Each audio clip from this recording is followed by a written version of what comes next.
Tous les matins, Ismaël Koulibaly vient s'entraîner au stade de Bamako. Récemment couronné champion d'Afrique de taekwondo en Égypte, il peaufine sa préparation physique durant une visite à ses proches au Mali.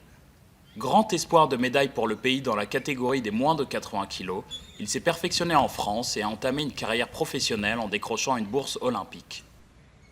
Chaque fin d'entraînement ou fin de compète, on a des soins là-bas, bain froid, sauna, kiné, tu vois, qui te met bien après l'entraînement. Juste ça qui me manquait ici. Et puis voilà, qui fait que voilà, les blessures, ça passe vite aussi. Pour la préparation des Jeux Olympiques de Rio, Ismaël s'entraîne officiellement à Montpellier, mais il garde des liens forts avec son premier formateur. Medrissa Koulibaly l'a repéré à l'âge de 5 ans dans son club situé dans la cour d'une école d'un quartier populaire de Bamako. Le sens de ce sport n'est pas seulement d'apprendre à se battre, c'est aussi une leçon d'humanisme. On éduque les enfants comme si c'était les nôtres. Ça a été le cas pour Ismaël.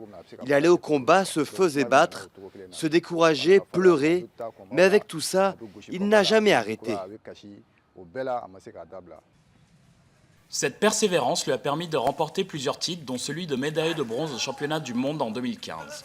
En se classant deuxième du tournoi qualificatif de la zone Afrique à Agadir en février, puis premier à l'Open d'Allemagne en avril, Ismaël a empoché son ticket pour les JO de Rio.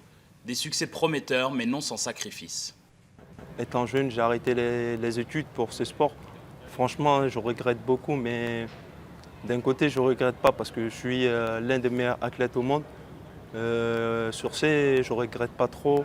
Et ma famille, je sais qu'elle est fière de moi et je vais continuer à me battre. J'ai promis d'être médaillé olympique. En cas de victoire, Ismaël serait le premier Malien à remporter une médaille olympique. Les compétitions de taekwondo commencent le 17 août.